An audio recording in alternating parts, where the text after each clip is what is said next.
جرم کا ٹرائل کہاں ہوگا؟ وہ عدالت قائم کرنا بھی پارلیمنٹ کی آئینی ذمہ داری ہے۔ آئین پاکستان پارلیمنٹ کو یہ اختیار اور ذمہ داری دیتا ہے۔ کہا جاتا ہے پارلیمنٹ سپریم ہے، میرے خیال میں آئین سپریم ہے۔ وزارت دفاع کے وکیل نے دلائل دیے، سماعت کل تک ملتوی۔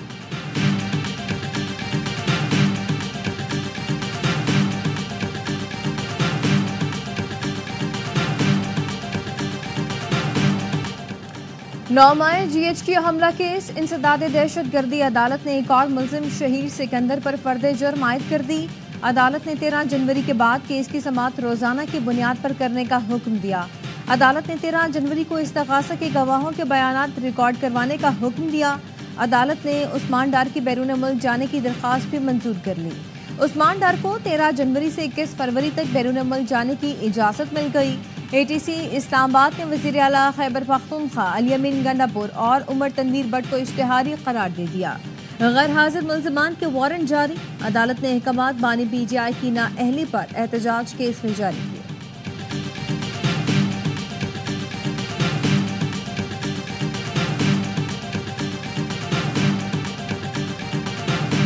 All about implementation and execution of the structural reforms, because this is the only way we are going to move forward, inshallah, from stabilization into sustainable growth. But at least in the last 9.5 months, we have moved from 300,000 investors to a base of 365,000.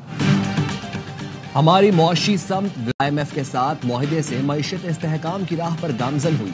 وزیر خزانہ محمد اورنگزیب کا stock exchange میں تقریب سے خطاب، کہا معیشت کا پہیہ چلانے کے لیے توانائی کے شعبے میں اصلاحات ناگزیر ہیں، خسارے میں چلنے والے سرکاری اداروں میں بھی اصلاحات لا رہے ہیں۔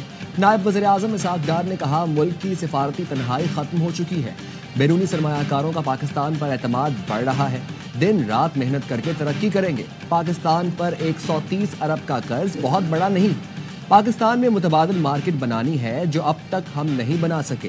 امریکہ، برطانیہ اور جاپان نے متبادل مارکیٹ تخلیق کی، اسی لیے IMF انہیں ڈکٹیٹ نہیں کر سکتا۔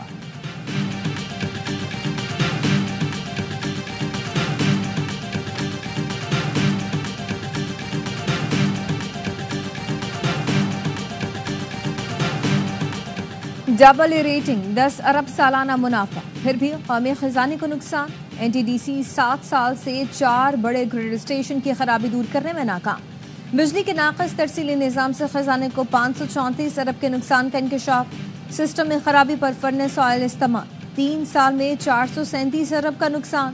2017 سے 500 kV کا نیو رواد گریڈ اسٹیشن خراب۔ نوخار، سنگجانی اور قصور گریڈ اسٹیشن میں 2018 سے خرابی، 7 سال ہو گئے، گجرانوالہ 2 گریڈ اسٹیشن مکمل نہ ہو سکا۔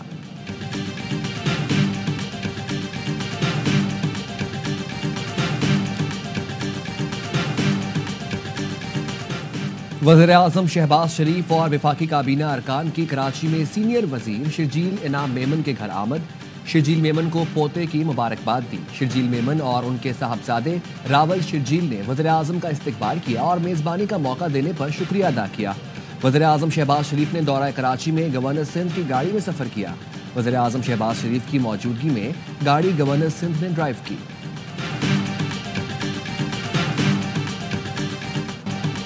کرک میں شہید 3 جوان آبائی علاقوں میں فوجی اعزاز کے ساتھ سپرد خاک۔ نماز جنازہ میں پاک فوج کے سینئر افسران، جوانوں، لواحقین اور عمائدین علاقہ کی بڑی تعداد میں شرکت۔ تینوں جوان 6 اور 7 جنوری کو دہشت گردوں سے بہادری سے لڑتے ہوئے شہید ہوئے تھے۔ شہید لانس حوالدار عباس علی کا تعلق ضلع غزل، شہید نائک محمد نذیر کا تعلق سکردو اور شہید نائک محمد عثمان کا تعلق ضلع اٹک سے تھا۔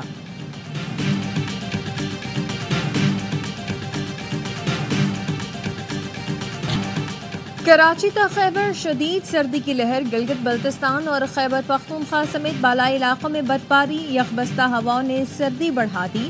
بلوچستان کے شمالی اضلاع میں بھی موسم شدید سرد۔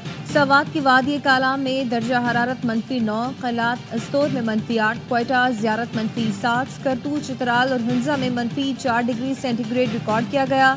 کراچی میں کم سے کم درجہ حرارت 8 ڈگری رہا۔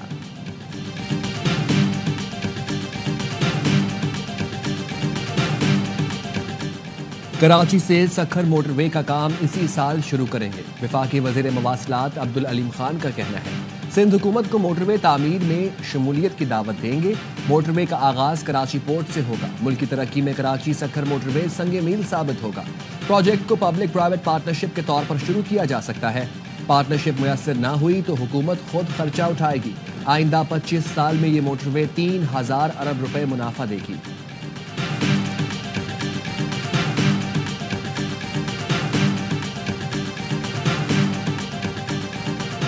ARY نیوز کے پروگرام سریام کی ٹیم پر کراچی میں مشتعل افراد کا حملہ۔ سریام کی ٹیم لیاری میں چیل چوک پر کنڈا مافیا کے خلاف سٹنگ آپریشن کر رہی تھی۔ مشتعل افراد نے اقرار الحسن اور ٹیم پر تشدد کیا، گرم اور مرچوں والا پانی پھینکا۔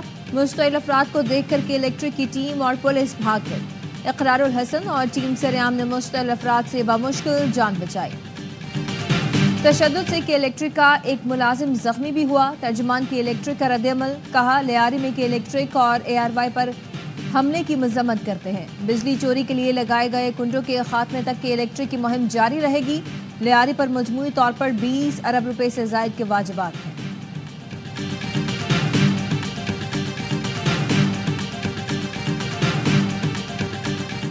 اغوا میں ملوث 2 پولیس اہلکاروں سمیت 8 ملزمان کا جسمانی ریمانڈ منظور۔ کراچی کی انسداد دہشت گردی عدالت نے استفسار کیا، یہ اغوا برائے تاوان کا کیس کیسے ہے، پیسہ کہاں ہے؟ مدعی بھی 2 نمبر، ملزم بھی 2 نمبر۔ تفتیشی افسر نے کہا مدعی اگر چور بھی ہے تو اغوا تو ہوا ہے، یہ فائنانشیل کرائم کا کیس ہے، ہم نے FIA کو بھی خط لکھا ہے۔